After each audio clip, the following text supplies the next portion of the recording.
Okay, so welcome back to the filming. We've been off for quite some time, so it's nice to be back here with Simon and Tanya, do some filming. Some of the other guys aren't here today purely because of the subject matter that we're going to be talking about, so welcome back.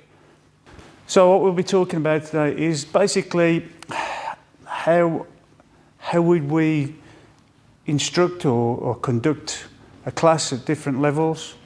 So the first thing I'd like to talk about is basically before you enter the dojo and when you enter the dojo, basic dojo etiquette, which sadly I've been to some clubs and that doesn't exist. And I think it's a principle that needs to be adhered to because as soon as you come into that dojo, you should have respect for yourself, respect for others, and be polite and be expected to be treated how you would want to be treated and how you would treat other people.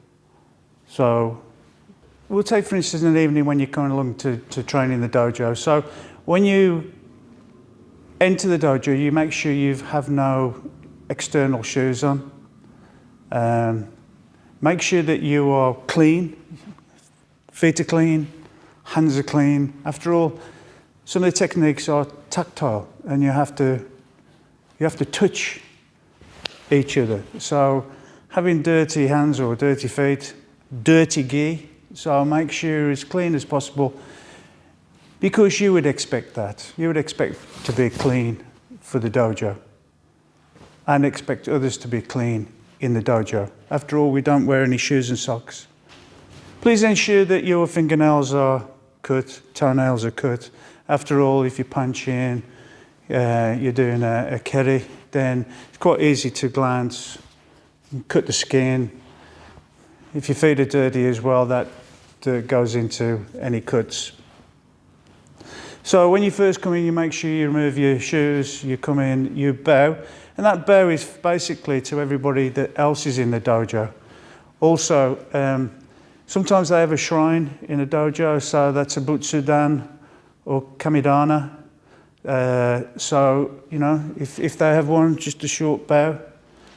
If the instructor's in the room, it's quite good to actually acknowledge them. Yeah, if you have some ailment, like, I don't know, damaged wrist or your foot's damaged, make sure you go and talk to them then, let them know. Because if your technique's not quite right, they'll most probably come up and say you need to adjust things. But if they don't know you've got an injury, then, yeah, it's common sense. Go up there. My wrist isn't quite good tonight, Sensei. Can you please accommodate that? So make sure that the instructor knows if you have had an ailment or you've got an injury that you're going through. So you're both in that knowledge, both in that recognition. Okay, so the other thing as well is, and I've done it myself, I've forgotten to take a necklace off. So make sure you have no jewellery. Yeah, a necklace, earrings, rings, bracelets. You know, it's all too easy just to forget those items.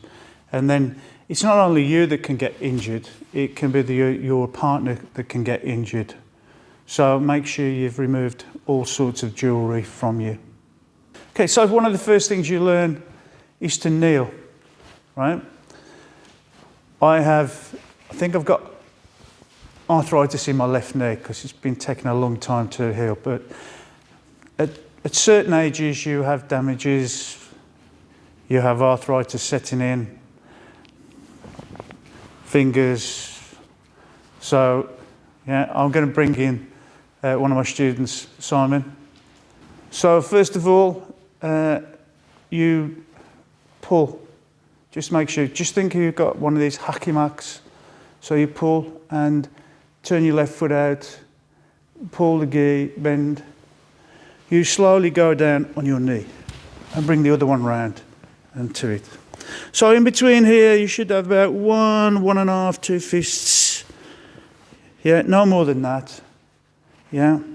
I'm struggling to go down on this knee. If you have an injury, then obviously still kneel down if you can, but just move your knee. This is how I have to do Rei. Okay, hands here back straight. So, at the back you don't want to be resting on your heels. You want that slight gap. Kamishi, rice paper thickness. Back needs to be straight, shoulders down.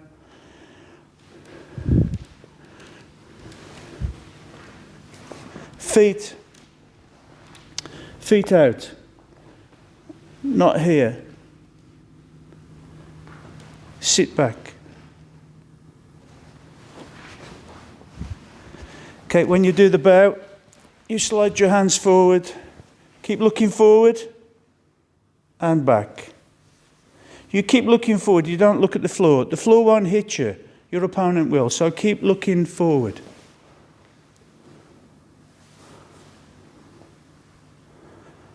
And back. Usually you have Shomoni-rei, which is, again, there's usually a photograph of maybe Otsuka there. So you do Shomoni-rei. Then you do Sensini-rei. And then Otogon-rei. When you do the Otogon-rei, it's customary to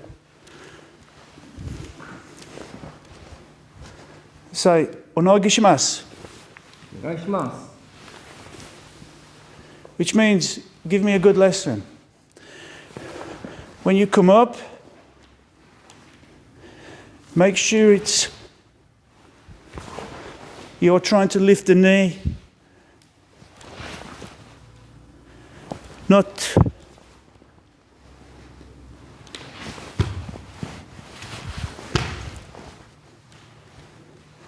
that's disrespectful.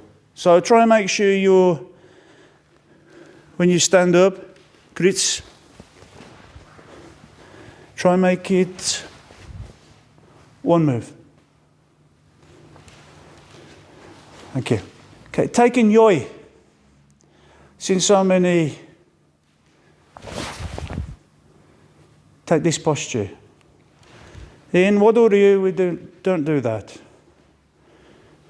I call it quietly confident. 1, 2. Yeah, 1, 2. 1, 2, and clench fists.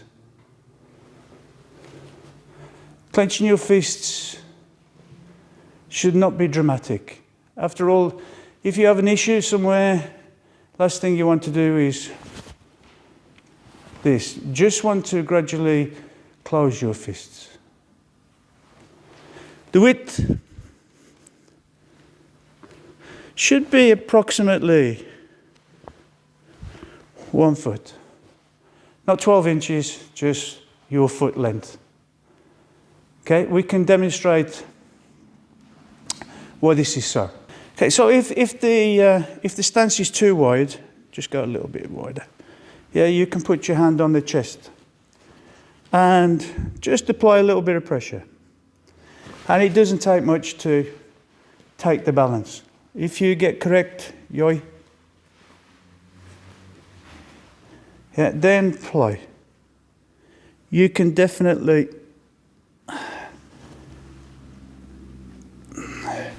there's a totally difference.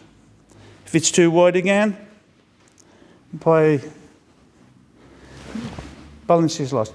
You need to try this with a partner in the dojo. Just find that, okay, too big, correct. So just try that yoi-dachi. Next is to clench the fist. So obviously rolling them up and putting your finger over the two. If you're touching the second one, that's good. Yeah, and you should be punching with these sikan, these two knuckles here. I have the touch of arthritis, and fighting I dislocated this finger, so I can't quite make the fist. Okay, but here. Both of my Japanese instructors said, if you clench your fist, that's tension which goes up here. If you slightly relax the fist, there's no tension. Almost like having a boiled egg in your palm. Yeah, and not crushing it, but just holding it. At the point of contact, yes, your fist does clench. Has to. That's the part of the body that's actually making the contact. So if you've got a loose hand, this is just going to get damaged. So roll over. You can always tell with a little finger. And then just relax it slightly to take the tension out. Wadō-ryū is not about tension, it's about relaxation.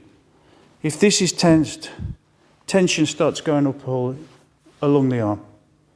And maybe down here, this will affect your posture, your balance. So try and think about that fist, making a fist, but just taking the tension out of it. Okay, so first of all, we will be looking at zuki. Zuki is not a punch. Zuki comprises of two things. Yeah.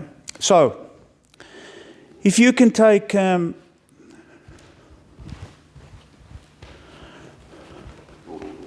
your shikadachi. Shikadachi is usually 1.5, 2 of your shoulders. Yeah? Feet pointing out, because later on when you start dropping, you want your knees to bend the same way as your feet.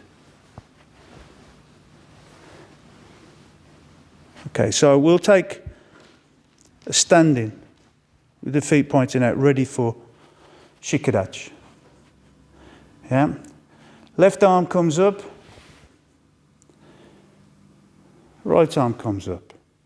I'm going to use my hands open, so it's quite obvious. To get them into the center, you do not do this.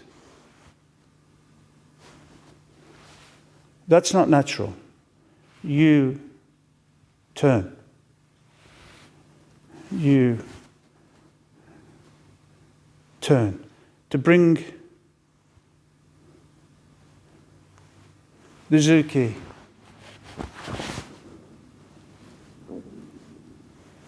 to the center. So, pull the hip slightly. Then, when you start the zuki, you turn the wrist, but you start bringing it back. I'll deal with this arm first. So, totally relaxed, just drop and bring back. The other one should be coming out. Not turning. This induces a flick. You keep the elbow in, in. Keep pushing, and then the wrist. Here, out, and turn. Not turning. Not turning. Not turning. Keep the elbow in and turn at the left. Okay, most things in life has two things. Positive, negative, black, white, open, shut, plus, minus, multiply, divide. There's always two. So when you do your zuki, it should not just be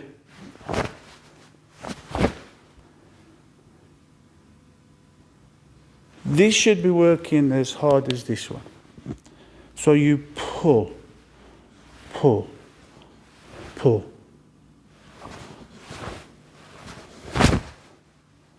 Relax. Pull. Pull. Pull. This pull is hikite. Imagine grabbing. Grab, grab, punch, pull, pull them into the punch.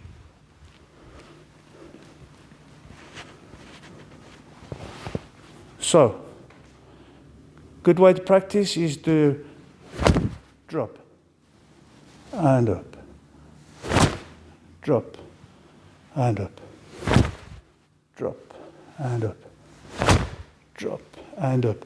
Try and use gravity, not drop in, controlled, but just drop, drop, drop, drop, drop, drop.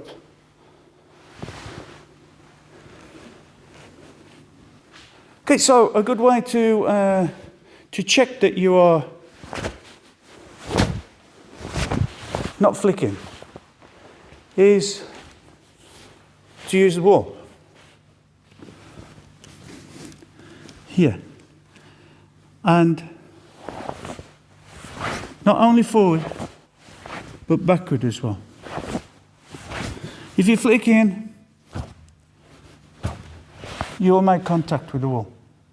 So cleanly out, cleanly back. Not flicking on the way out, and definitely not flicking on the way back. So make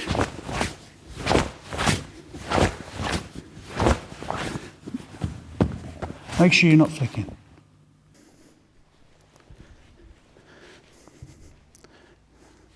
Your hikite or kibadachi, back straight. Basically is the start of your Zenkutsudachi stance, Junzuki stance. If you think of a quadrant, if you move the one leg forward, you have your Gakuzuki no Tsukame. Yeah, if you go forward again, you have your Gakuzuki stance. Go forward again, and you back to your Junzuki stance. Junzuki, Gakuzuki, Gakuzuki no Tsukame. Yeah? Kibadachi, Shikadachi. So it's the same. The length doesn't change. Just think of that quadrant. The other stances are your Naihanchi, Tate, Seishan, and Yoko Seishan. So when you take Naihanchi, Kata, yeah, you need to measure. So if you drop this down, you should have 1, 1.5. Yeah? Now again, think of this quadrant, but it's smaller. So if I take the front foot forward, so I now have the heel and toe. If I move forward and use this floorboard, yeah, if I drew a line through, your heel would be on one, foot on the other. From there, if I just turn, I'm back into, into Tate Seishan, Yoko Seishan, Naihanchi. Naihanchi, Yoko, Tate. Or if you want to check, Yoko,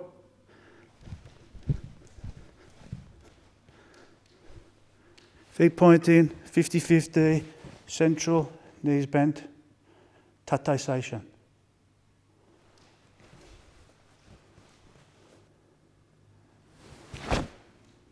So now we go to Junzuki. Junzuki should not be stepping and punching like so.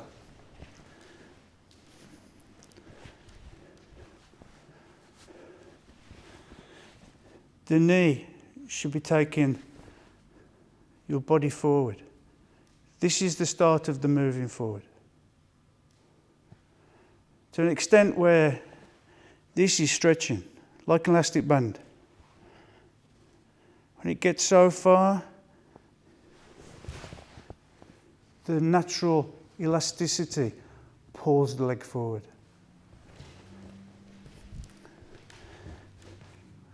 We bend, our body's going forward. Leg goes through. Then the zuki. So break it down, knee, body, leg, muscle stretching, through, turned, nujire, torsion, hikite, pull it back, and zuki.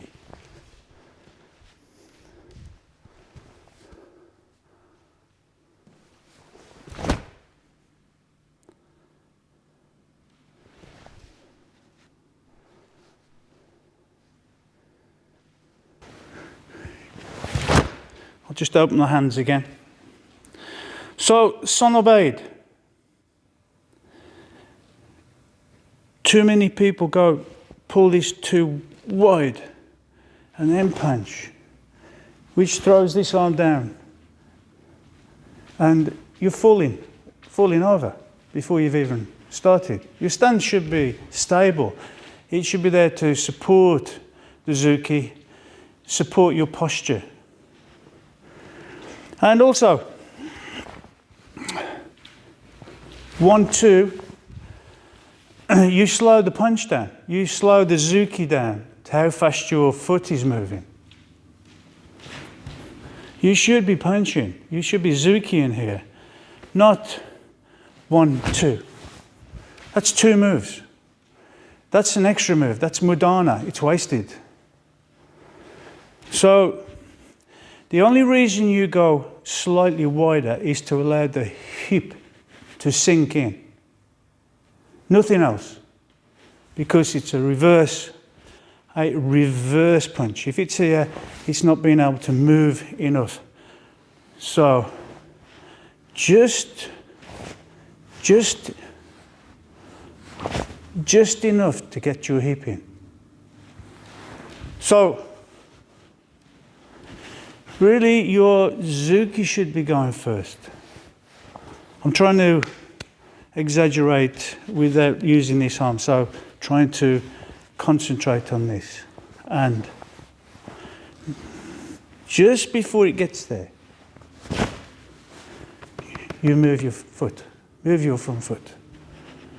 So instead of 1, 2, no matter how quickly you do it, here. Punch goes. Punch, zuki.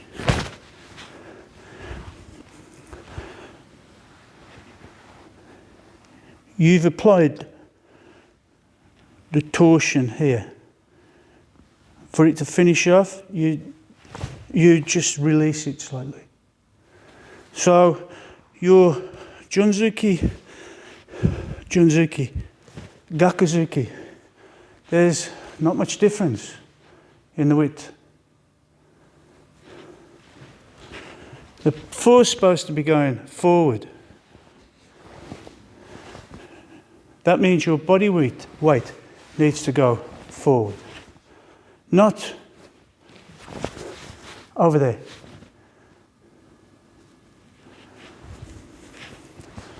In.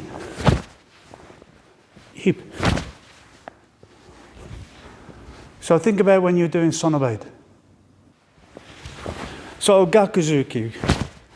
Again, just open the hands up too. So here, you're dropping your hip.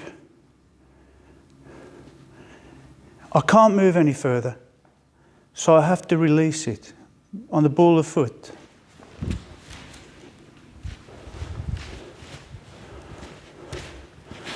Drop in, hip going forward. After all, we want to take our body forward. If we just put the heel in and step, that's put 2 stages into it.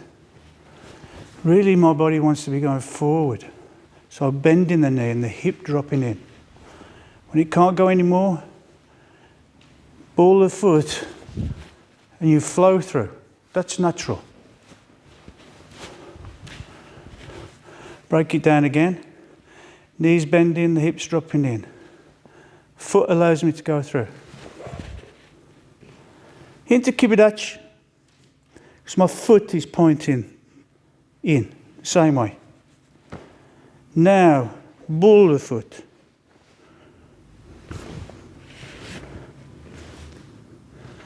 To put the hip in. So again, you drop, turn,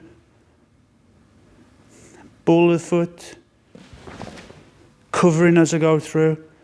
Kibidachi. To turn the body, it's not just the hip. Foot has to be engaged. Ball the foot. Gripping.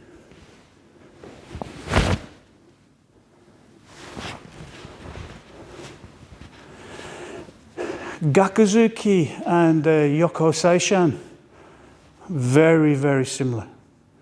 Applies the same fundamentals.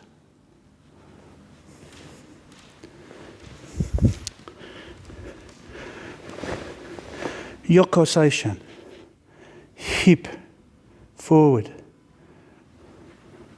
ball the foot, slightly, for me to go through. Then pushing the heel out, bending, turning, get so far, can't do any more. Ball the foot, not too much, through. Ball the foot to move it back, down, ball, through, push. Gakuzuki. Knee bend, hip drop in, ball the foot, kibidachi, back foot. Gakuzuki no tsukame, same.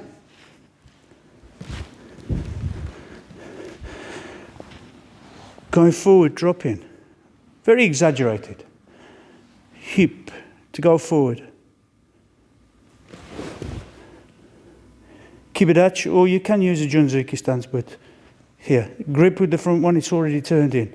And down. Hip. Through. Ball the foot. So, that's why it's important to understand Seishan. Because Seishan, you can take it back, which helps your Gakuzuki no tsukame. It's about loading. Then to flow, small, small, through. Back in. Weight forward, small, which allows you to fall forward. Grip, push out. So that applies in your Seishan, your Yoko Seishan. Gakuzuki no tsukame, Gakuzuki. Bundle those together. Seishan kata shouldn't be a problem because you're using it everywhere else, those fundamentals of moving.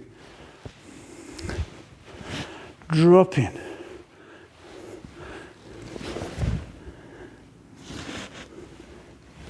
Hip. Drop, turn.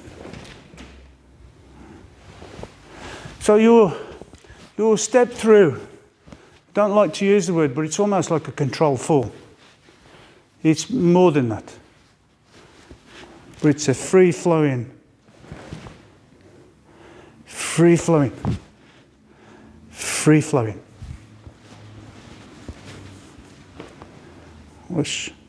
When you come to do a geri,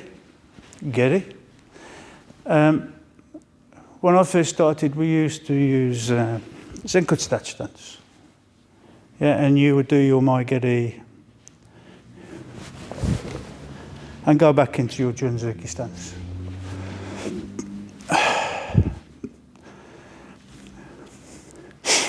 Really, for any keris, you need to use your tate seishan. So again, it's this trying to include seishan kata into your basics, so that when you come to do seishan kata, it should not be a problem. So,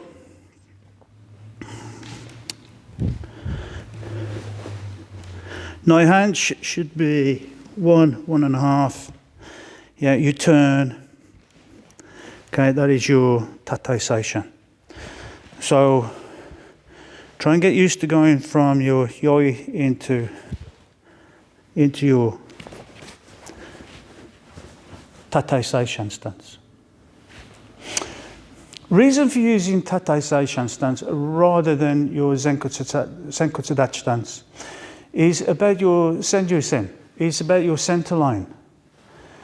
If you're in a junzuki stance, zenkutsu-dachi stance, my center is here, which is fine when you are stepping and punching. But when you come to do a keri, you are balancing on one leg. So from here, if I'm to do a geri here, then why? I've just moved my center over to this leg. See it again, here. I've just moved the center. So unless you're going to do a keri, try and kick it, but you lose your balance. You lose your posture.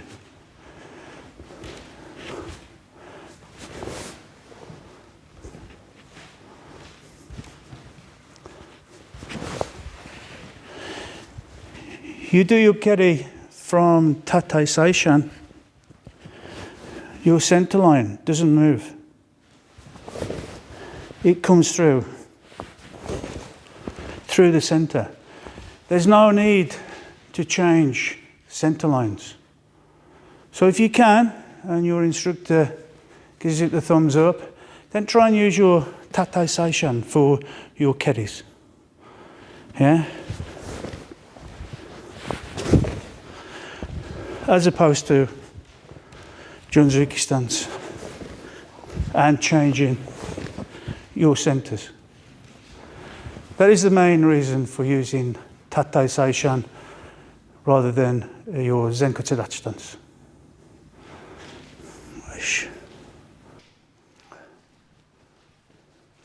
So, uki.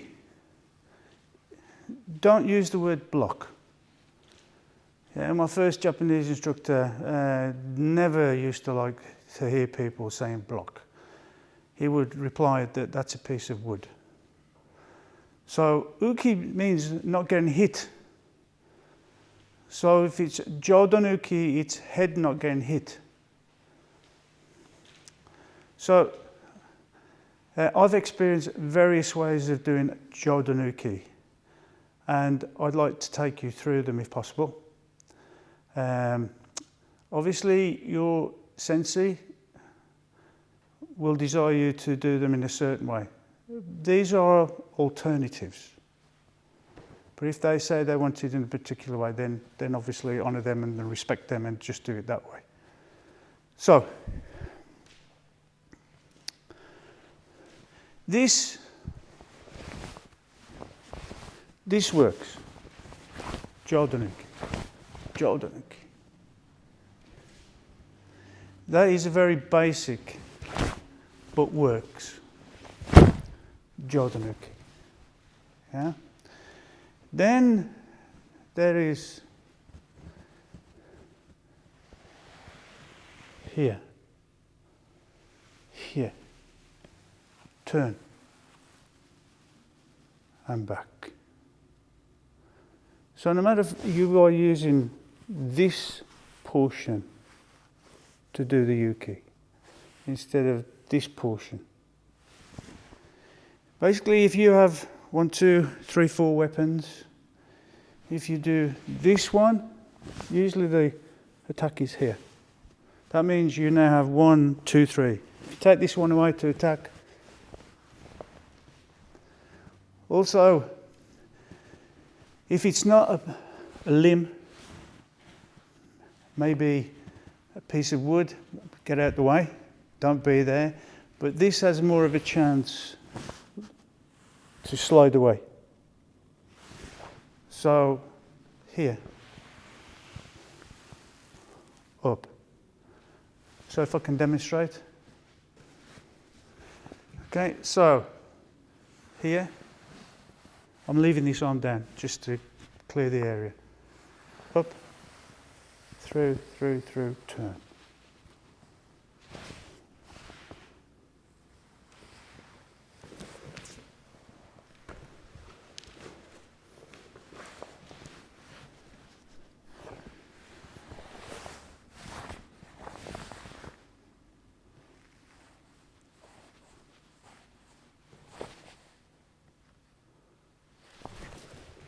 Again.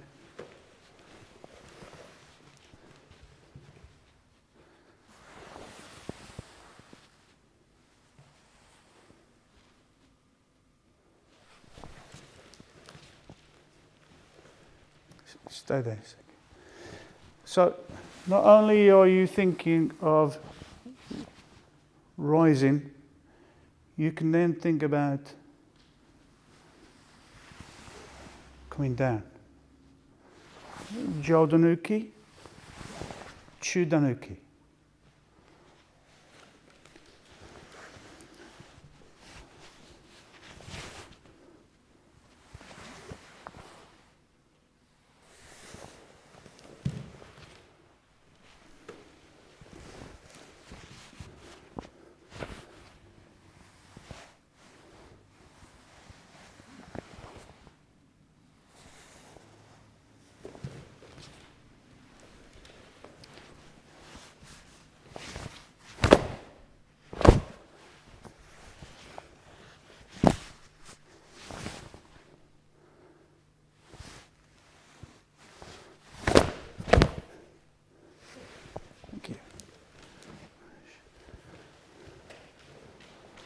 So, Jodanuki,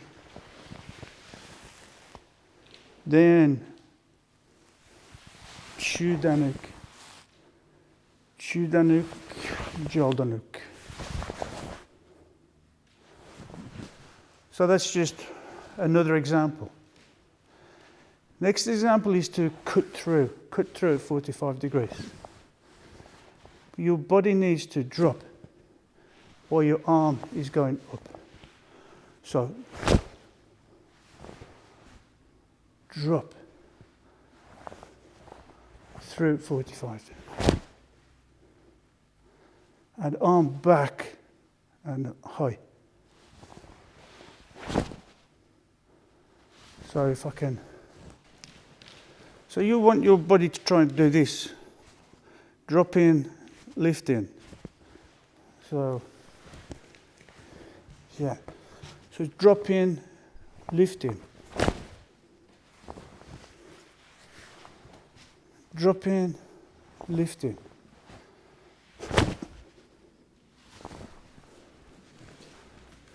Ish.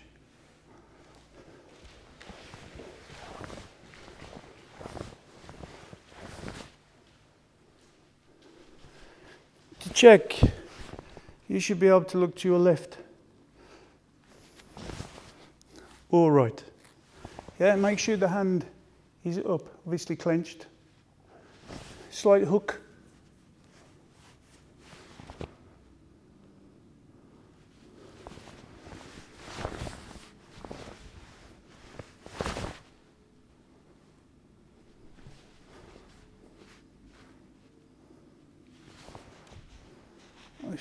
Okay, Sotouki. Sotouki and Uchuki. Slightly differs depending on what style of karate you do. For me, this is, again, I'll just use the one hand. This is Gaiwan, Gaiwan, Gaiwan, Gaiwan, Naiwan, Naiwan. So Gaiwan is the outer side. Naiwan is the inside.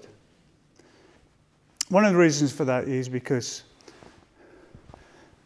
some styles of karate use this as Sotouki and Uchuki. But some styles say this is Uchuki and this is Sotouki. Let me try and explain. You know?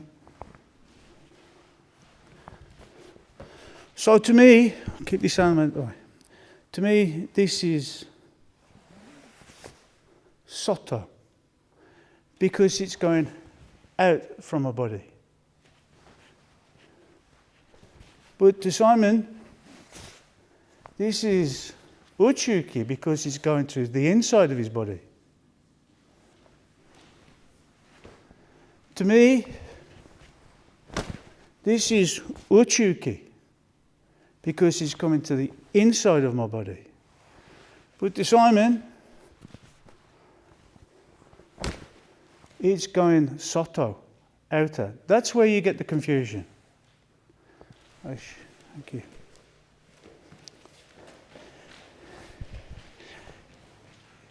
In my earlier days, I used to go to different dojos, different styles of karate.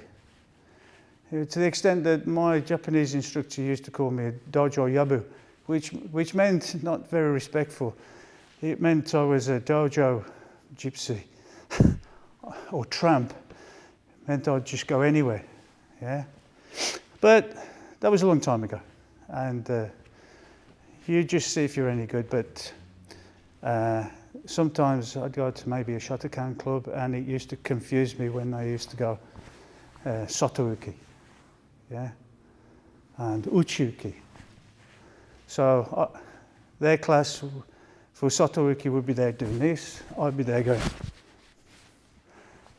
Very confusing. So now, if you describe the part of the arm that you're actually using for the uki, then it's a lot clearer, a lot easier for us.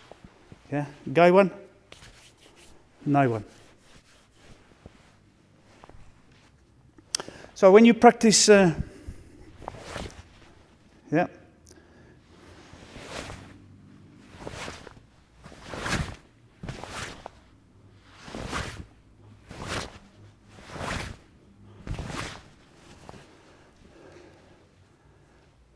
You really need to think about your wrists when you're doing Gai one. I'll move this hand out of the way. So when you make contact, you need to rotate. Does two things. You get a slight inasu from this, and also you're pulling your elbow in to connect with your body.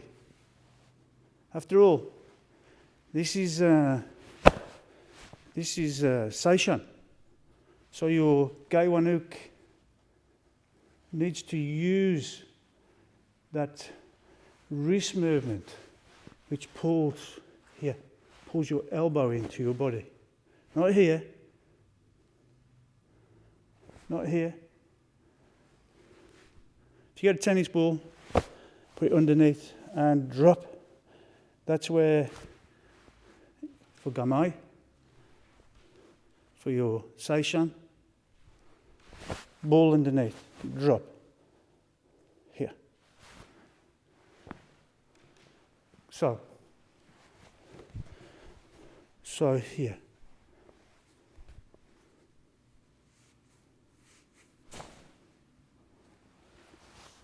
Not just contact.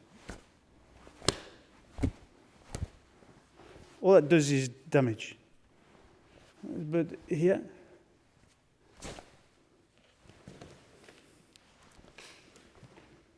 okay, I'm trying to keep this arm out the way. So is the, yeah.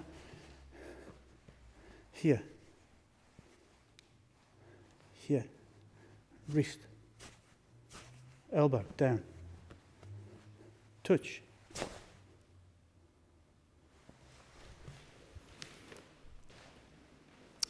So again, similar to Jodanuki, when you drop in, you should be thinking of your Gaiwanuk. So I class it as when Gaiwanuk becomes Naiwanuk. Seems a bit confusing, but not really.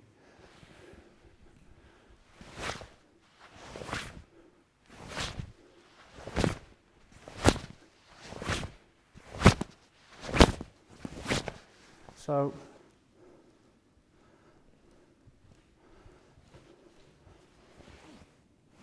So, nai one, gai one.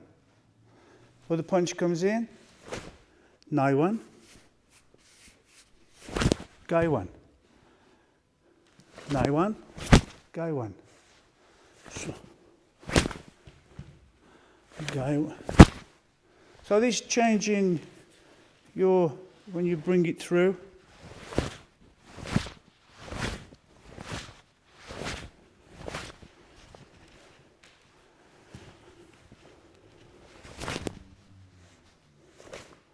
Just slightly. Doesn't need to be over here. Slightly. Slightly. Slightly. Then when you get really fighting stance, you can start moving in.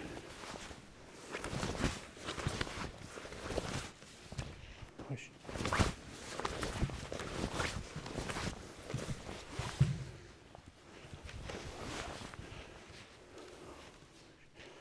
So from just thinking about doing gai one,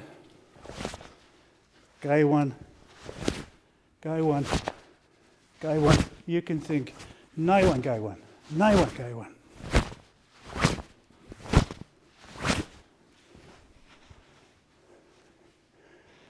Nai one hook.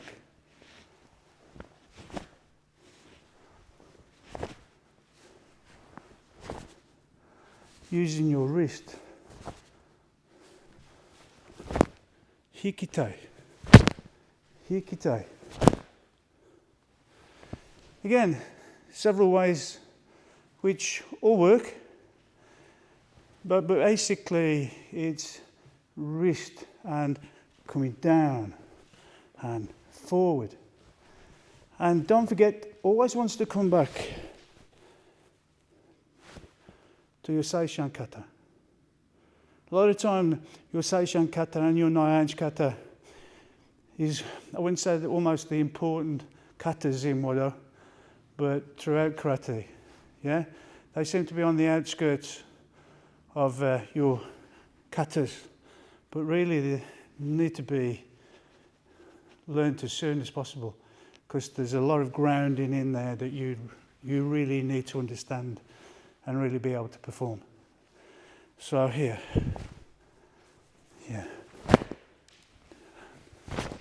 here. Okay, so instead of just, it works, it's fine, that works. Here. Wrist has to. And a very small amount of suri.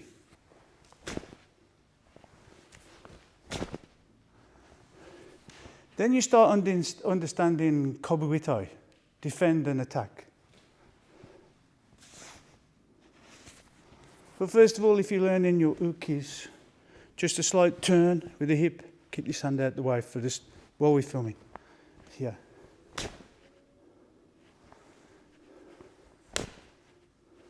But again, it's not a collision.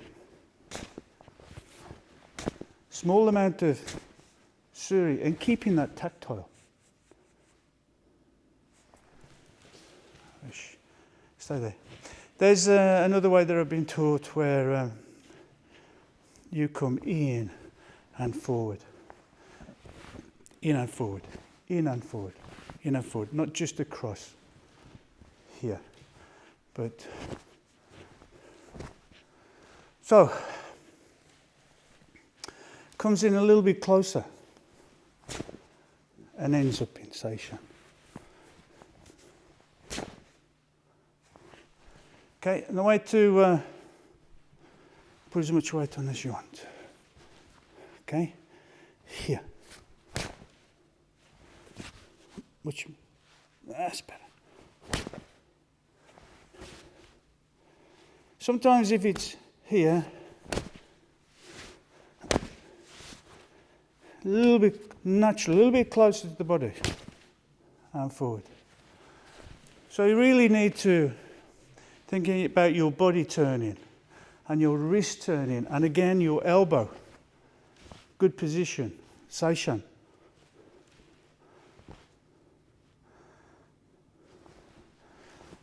Gai-wan-uk, Nai-wan-uk. Very, very similar. It's only your body position.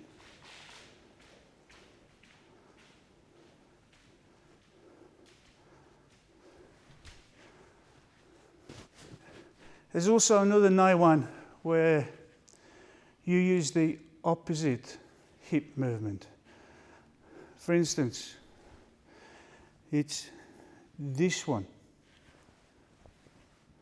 But there's also this way.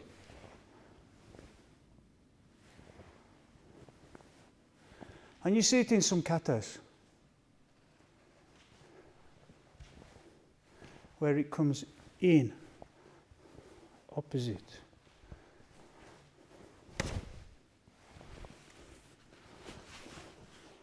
In. Keep this one out of the way. Looks like I'm not interested in this arm. It should be here, but for filming, just moving it out. So, in.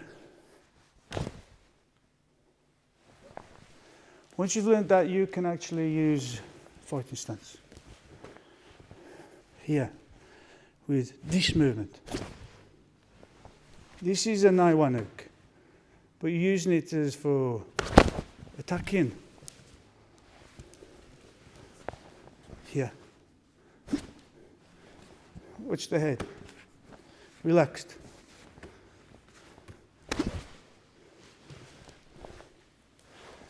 Fighting stance. Here. Nai-wan. But Nai-wan using. Whoosh. So if you remember, for Nai-wan, using your hip, your elbow, your wrist, finishing up in Saishan, arm position, or inwards, in.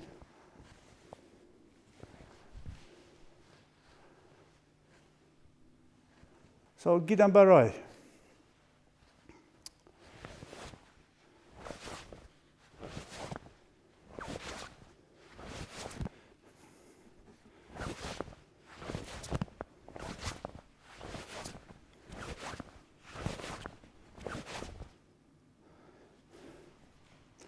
All too often I see Gidan Barai done too high. Yeah.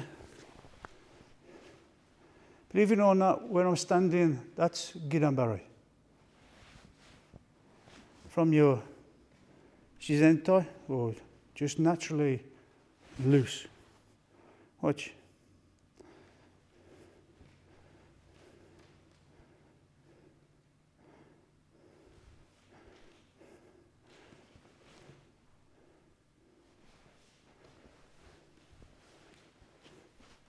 So that's where you want to try and finish your Gidan Barai, down. Just above. Just above. So when you come back, it's where the arm would naturally position. Natural. Just drop. Totally relaxed.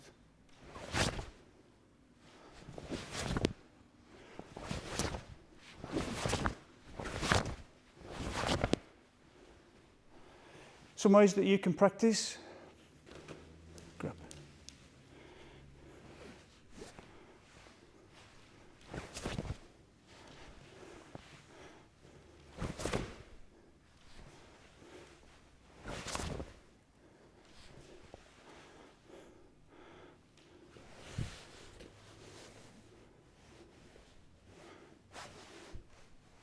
Again, wrists.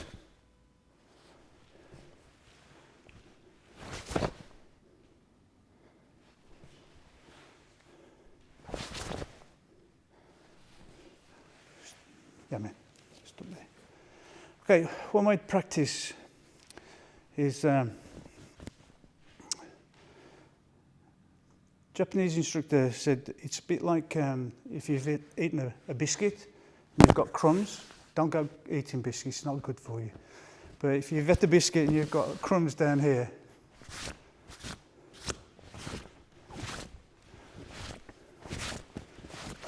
just wipe the crumbs away. So one way to practice that is Junzuki stance.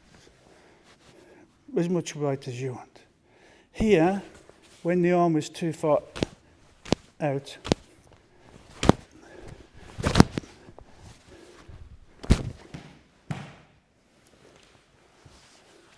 wipe the breadcrumbs away. Here.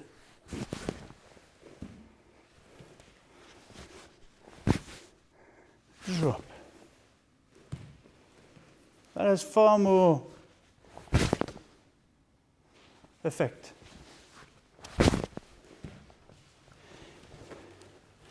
This is fine good for Gidan-bari when you're moving and deflecting, where you need to reach. Okay, but so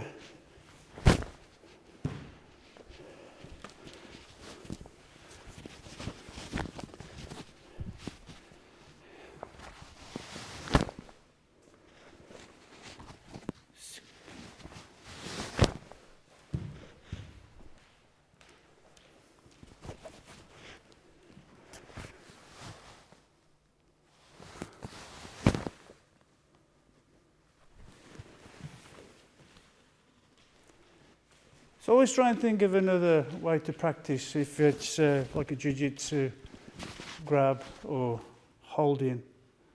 Yeah, then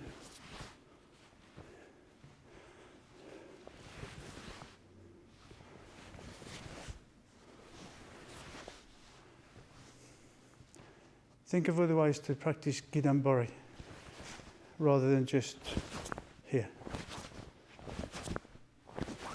And remember, try and finish in a natural position.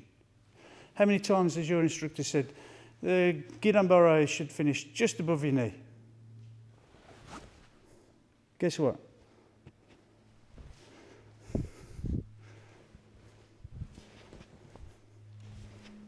Here, natural.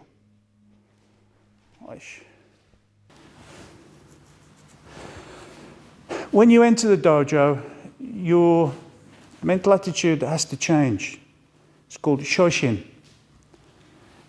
Shoshin means you're coming in here to learn. No preconceptions about what it's going to be. I think about that when I go for a course, yeah, or a lesson. I still think about, forget what I've learnt before. Well, not completely forget it, but when I come in, I have that want, that wish to learn more, not stand there and just go through the motions. But you need to keep that mindset of, I want to learn. Not just coming in and putting my hours into the dojo without taking any sort of information back. It has to be a learning process. And you can't learn unless you've got that mentality of, I want to learn. Okay, so Shoshin. Mushin, 3 different minds. Shoshin, Mushin, Fudushin. So Mushin is empty mind.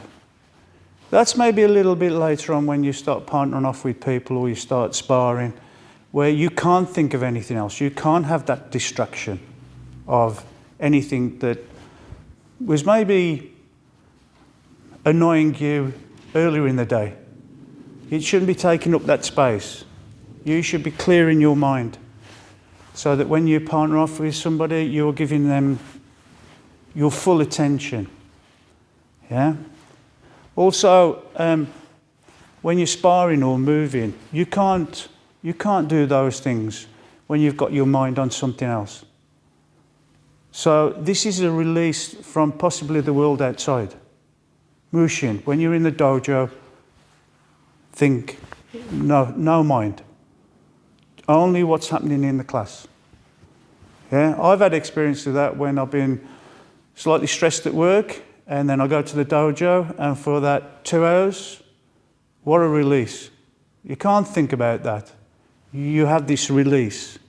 It's better than taking, not that I've done it, better than taking drugs. Yeah? So when you come out of the dojo, you feel refreshed, not only physically, but mentally as well. So going to a dojo, it's good for you, mentally and physically. Last one is fudushin, which means impenetrable mind. It means that when you are sparring or any part of a conflict, doesn't matter whether it's in the dojo or out, you are going to win. Positive, not think, but positive, you are going to win. Whether it's that fight, whether it's a competition, whether it's anything in life that you want to achieve, you will win. Some people have serious illnesses, and their mindset, if they can get fudushin, that will help them. Making sure you've got your mind and your body. Those two things go hand in hand. Any sort of martial arts, get your mind correct and hopefully get your body correct. Then that comes as the package. Then you're ready to do your martial arts.